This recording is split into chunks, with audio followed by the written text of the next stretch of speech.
everybody. Welcome to the Kiss and Tell podcast. I'm Dr. Jenny, and we're here to talk about everything that needs to be talked about.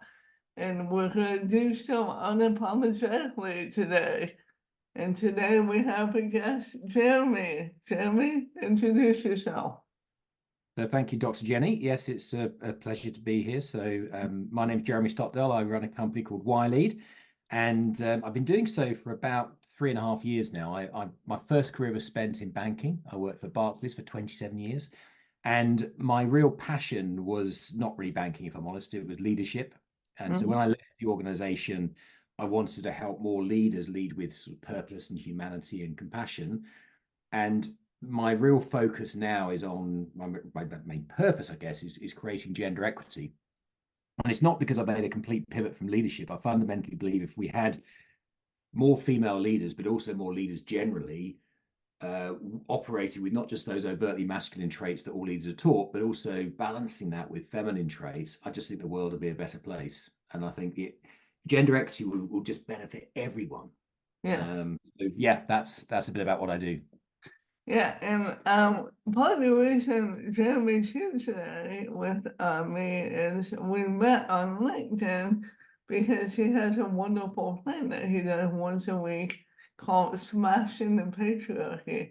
Can you talk about that? Yeah, so absolutely. I mean, that started nearly a year ago now. It was at the end of April last year. And the actual heading of each of the posts is on Wednesdays, we smash the patriarchy. And where that started was the fact that my daughter, who's 21, has got a T-shirt that says on Wednesdays, we smash the patriarchy.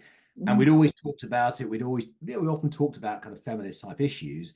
And I eventually persuaded her to let me take a picture of her and write a little post about why she smashed the patriarchy and why specifically on Wednesdays.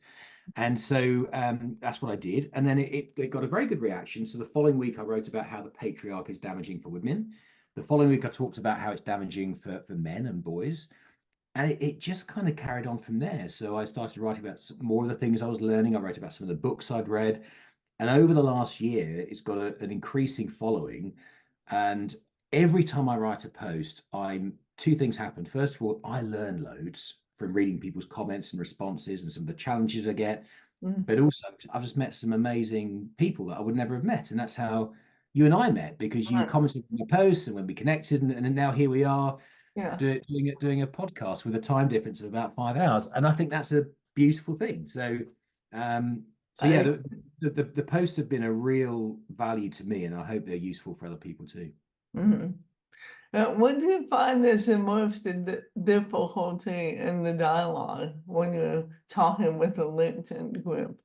Yeah, that's a good question. I think most difficulty, but it's kind of a minor thing, but it is challenging. Is some people come on, and I don't mind people coming on and disagreeing or offering alternative views. That's great. It helps me to learn, and people often do that really constructively. It's when people come on to them, and it's almost like they're trying to catch you out. So they'll say things like, I don't agree. So what you're saying is, and I go, no, I'm not saying that. It's like, oh, so you're saying this? No, I'm not saying that either. and you find yourself kind of going down a bit of everything you say and question is kind of then just thrown back as another question. And it's a bit like banging your head against a brick wall. And I think what I've got better at now is realizing when someone just wants to genuinely have an engagement and a debate, because that plays out in a certain way, and those that are actually there just to catch you out or they have a different agenda for what the post is about. I do experience quite a lot of whataboutisms on mine. So I might write about something and people say, well, what about this issue? And I'm quite comfortable calling that out for what it is. I say, if you believe in that issue, please write about it. But the purpose of this post is this. So I wouldn't say there's real difficulties, but that's probably one thing I found most challenging. If I'm honest, what often happens is that the reaction I've had to the last few weeks' posts and some other ones I've done in the past have been so, I guess, strong but positive. I have a policy of I reply to everyone, and it won't just be, oh, thanks for your comment. I will reply to what they have to say, and I'll engage with it. That takes up quite a bit of time sometimes. So I've sometimes been replying to things at like 3 a.m. just trying to kind of keep on top of it. And you wake up the following day and there's a few more, but that's a really lovely problem to have. But it's all part of the process. Right. And what I like about smashing the patriarchy is, you're helping create equal, between female, men, in general, everybody, because in the end, we're human beings, Yeah. that have feelings and thoughts that are unique. It's not about who's better, so that's what I like about it, at least when I'm reading what you're posting, is to start challenging what you've been taught. Because even 2024, we have the technology that's mind blowing, but yet we're still stuck in certain ways of thinking, Yeah. Yeah. which is sad actually. It's weird that we can develop all this stuff to help our lives be easier, but technically it's not because we're still stuck in old ways of thinking. Yeah. Um, I think it's really true. We were talking just before this, and you said about the importance of having dialogue, and I completely agree with that. And mhm. you could actually argue that yes, technology has enabled us beautifully to do things we could never do before. Before this, I was just using AI to kind of do some analysis, and I was just blown away by what it produced. I thought that saved me hours, Right, really. We have right, all this stuff, but I think that one of the problems we have with social media and the media generally is the algorithms and what sells, product is divisiveness.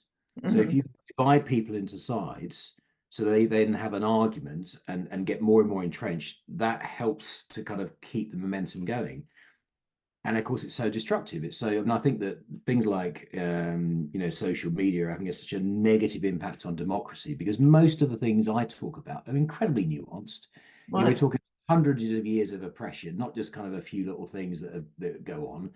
So they need to be nuanced, and you need to take into account different views. But that ability to have a respectful dialogue that when someone says something and someone else disagrees, but it builds and builds, and you're kind of learning together. That's what it should be like. But very often that isn't how social media works. And so I completely agree with you. We have to find a better way of having dialogue in mhm, order to make progress. right. Um, Humanity depends upon it. But it does. I mean, to me, social media, as much as it was created as a connection, another way of connecting with somebody, or, like we only met because of it technically, you know what I mean? Yeah, However, it's also caused us to draw a line in the sand. And by keeping that line there, we don't move forward at all. yeah, So, I don't know. It's odd to me that people have a hard time understanding what you and I are talking about now. That there are other people who will watch the podcast and say, "You two have no idea, what you're talking yeah, about. That's not true." But how I experience things is still happening. For example, I'll use a personal story. As most people can hear, I talk differently. You know, mm, so I was born with it early, and due to being premature, I have a speech impediment.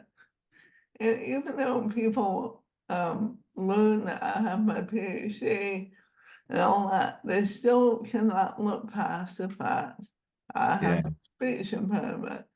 So they immediately just tune me off, instead of saying, okay, wait a minute, if you have a PhD, well, you didn't get that on the back of a cracker jack box. So, no, um, if only.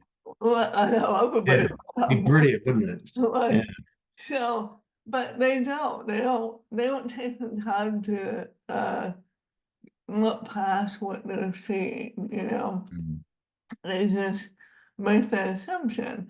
And I think that also happens with men and women. We make so many assumptions on what men are like, yeah, for men, females, what women are like, the LGBTQIA community, what they're like. But there's more to us than our sexuality. there's more to us than our gender. There's more to us than what our degree is. Mm. There's more to us than our job, you know? And I think because too often what we're trying to do is put different groups of people into boxes like, well, this is what women need, Mhm, and men are like this, and this is what people of color need, mhm. and to your point, it doesn't really work because we're all unique. Right. We should be teaching really sort of particular traits that enable particularly leaders, but everyone really, just to be more empathetic and to be more curious about different people and to listen more effectively and to have a bit more courage and be a bit more patient. If we could teach people, and these are basically human traits, aren't they? If we could just Right. teach more of those and encourage those, you probably wouldn't need DEI departments. Right. Uh, and I think at the moment we do, but I would definitely want them to focus differently. Because the whole point about DEI is to include everyone, to get the best out of everyone. It's not about saying, right, men, you've got to be nicer to women now. Mhm, In order to do that, you've got to enable men to understand themselves better and to understand and to appreciate some of the hurdles and barriers that women face that we don't, but mhm, also to also understand some of the things that hold us back. I mean, when I write about smashing the patriarchy, it's not saying it's not anti-men, just be really clear, because I am one. What I'm mhm, saying is that there are systems and structures and ways of operating and stereotypes that hold us all back.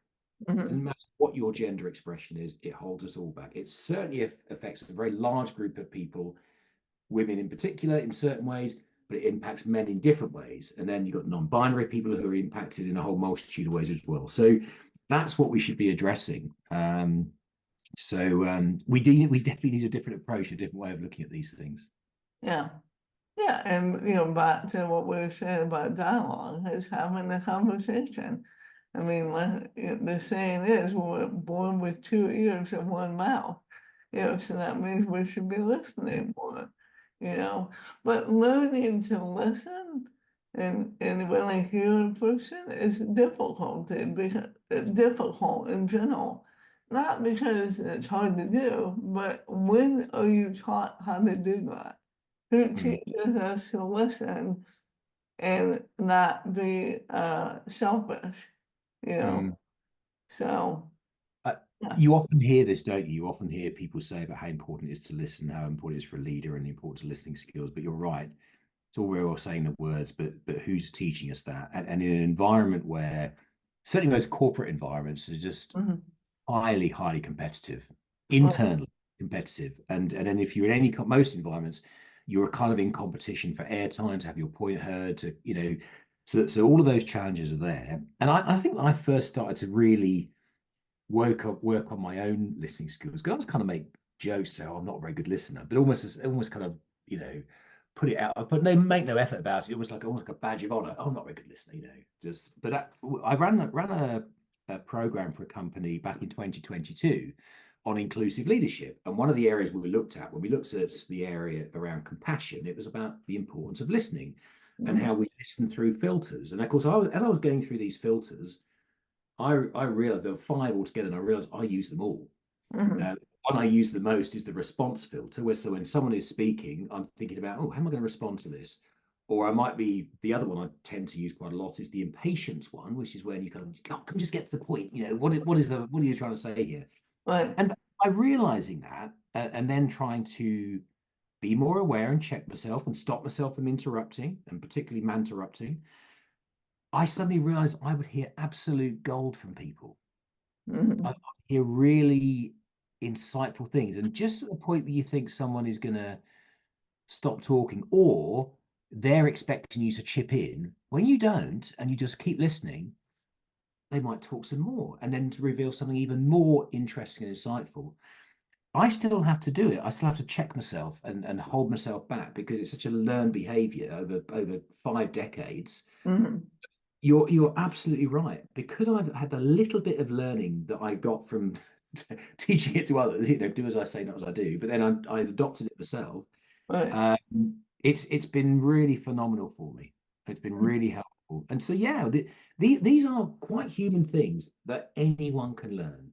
Right. You don't have to be learning it when you're a child. Wouldn't it be brilliant if we taught kids basic emotional and connection and social skills as opposed to just how to learn dates and stuff? Wouldn't that be Right. brilliant? we're a long way from that. But you can teach adults of any age some of these basic things Oh, yeah, about how to listen, and yeah. You can learn, well, technically, ideally, should I say, you should be learning all your life, and adjusting as needed, to what benefits you and the other person, whoever that may be. Because everybody's needs can be met if you're yeah, willing to compromise, you know. It doesn't have to be lopsided. I mean, yeah. even if it's 80-20 on the percentage, it's still, you can still have that 20% can still be fine with that 20% because they've been heard, you know.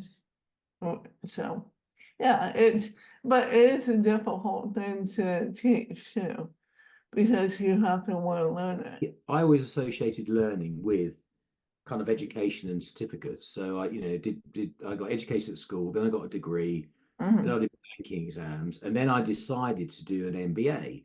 And because that was the only thing I actually really decided to do, I excelled in that. That was my best ever qualification. But at that point, I thought, I'm done now. mhm, It's only in recent years that I've actually started to really embrace the idea of just continuously learning. We often talk about it, and I was taught a lot of things in my corporate career, but I really now I'm so obsessed now with learning stuff. I always try, and every single day I think, tonight I will sleep less stupid because I've learned something else. And but Yeah. so you're a doctor of philosophy. You've got a PhD. Mhm. Did you not think when you got to that point, wasn't there a bit of things, right, I'm done now? No, but that's because there's more to life than what I thought, you know, Yeah. and there's more misinformation than I thought, because what we're fed as a kid and in our teens and what really happened isn't necessarily the case. I mean, same with media, when you see a half an hour news show at the end of the day, wrapping up the day or whatever happened that day, they can only tell you so much, Yeah. so, but if you only go by that blurb, whatever it is, then you're limiting yourself because you don't know the whole story. You're only learning everything from a 2-minute segment. And Mm. you think to yourself, that's all I need to know because that's all they showed. It's an interesting theme here about kind of, because you talked about we almost want quick, easy answers to really complex problems. So we take sound bites from the news, might read a 2-minute thing for Mm-hmm, something deeply complex and with loads of different kind of views. So that's a problem.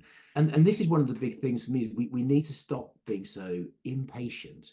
mm-hmm, And I was interested in you really asking about learning because, like I said, I've had my interest in learning reignited, but I always thought there were kind of hurdles to cross. And even doing my MBA, that was for me, but it was still kind of, it has a conclusion at the end, and mm-hmm, and and then you're kind of done.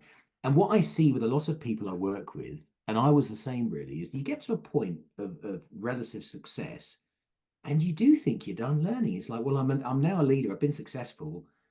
This is me. This is what I do, and mm-hmm, which is ridiculously limiting. I think it was Michelangelo that was quoted as saying when he was 87, "I'm still learning." mm-hmm. And I think if it's good enough for him, Yeah, it's good for me. And yeah. someone, what can I do to be a better male ally? Because I always thought I was one of the good guys, really. And then she recommended I read two books. One was Everyday Sexism by Laura Bates, and the other one was Invisible Women by Caroline Corrado Perez. And I read them, and the perspective they gave me was just mind blowing. Yeah. I had no idea. I know sexism exists, and I know there are various things that are designed for men by men, but I had no idea of the sheer scale of it. Mm-hmm, And so that gave me, it was for 51 years of my life, I've been wrong. But mm-hmm, having read those books, I could now be less wrong. And so I started to read more books, and I spoke to hundreds of women, and I've started to now speak to lots of men about their experiences. And not only so has it educated me about a particular topic that I just didn't understand, it's mm-hmm. given me a real thirst for learning because, like I say, every day, generally, I sleep less stupid. The whole purpose of gender equity and smashing the patriarchy is to benefit everyone. It's not just, Mm-hmm. being nice to women. Right. fundamentally, there is a whole number of barriers and hurdles that women face. I think if men understood them better and other women understood them better, we could create much greater fairness and equity and greater balance in government and society and workplaces. But in order to do that, we have to engage men and support them as well. I often see the approach is sort of, can come across as very anti-men, and it's just counterproductive. And I think it's, we kind of want the same things, but what you're doing in being, kind of so confrontational with a group of people who just don't understand what you're saying and the issues, you're just turning them off. You're actually making them more entrenched and more deeply defensive. And I say it's counterproductive. We have to find a way of engaging men in some of these things when we talk about, gender equity or the patriarchy. So. Right, I agree with you. Which we have a conference this year in November, which is Masculinity Matters, and there will be 9 speakers. And the reason we're hosting the conference is because, along with you and the Smashing the Patriarchy, there needs to be more talk about putting us back on the same page. Yeah. That we're human beings. I mean, feminism started not to separate us, it started us to help us be equal, Yeah. And same with what you're trying to do within gender equity, the masculinity matters, we're here talking about men's mental health and sexual health, but the purpose of the conference is to realize men matter, they're just as important, so we don't need to be no group needs to be minimized, no matter where they are, And I agree with what you said earlier. We have a tendency of putting everybody separate, in these things, instead of finding a way of keeping us together. So I'm really, I mean, that's a brilliant initiative. I mean, Masculinity Matters, I think, is a really great title, and I think that's what's been missing. I think a lot of men, and I think particularly young boys and young men, that's what really concerns me. They're just missing positive male role models, because the role models they would have had in the past and I would have had growing up, which may no longer be that acceptable, they've now gone. They're no longer acceptable, but replace them. And then what happens is you get appalling political leaders that, you get with people like Trump. Now, not about politics, it's about the individual and the way they represent themselves. But you get people like Andrew Tate coming in and filling the void. And that's the problem. It's like, no, boys, come with me. I'll look after you. It's like, no, that is not positive masculinity either. I'll be honest, since I've been, learning about this stuff and evaluating things differently, I've never been prouder of my masculinity. I've never been more comfortable with my masculinity. There is absolutely nothing wrong with masculinity at all, and it should be celebrated. But I think we've somehow lost that. There is a void that we need to fill with some positivity. And I wrote yesterday on my post about how feminism is beneficial for men, because I think that's the thing I love about the feminist movement. It is about creating fairness and balance for everyone. I mean, that's what's very often misunderstood, and particularly misunderstood by men. So yeah, masculinity does matter, and I think that'd be a great conference. Thank you very much. And Smashing the Patriarchy on LinkedIn matters too.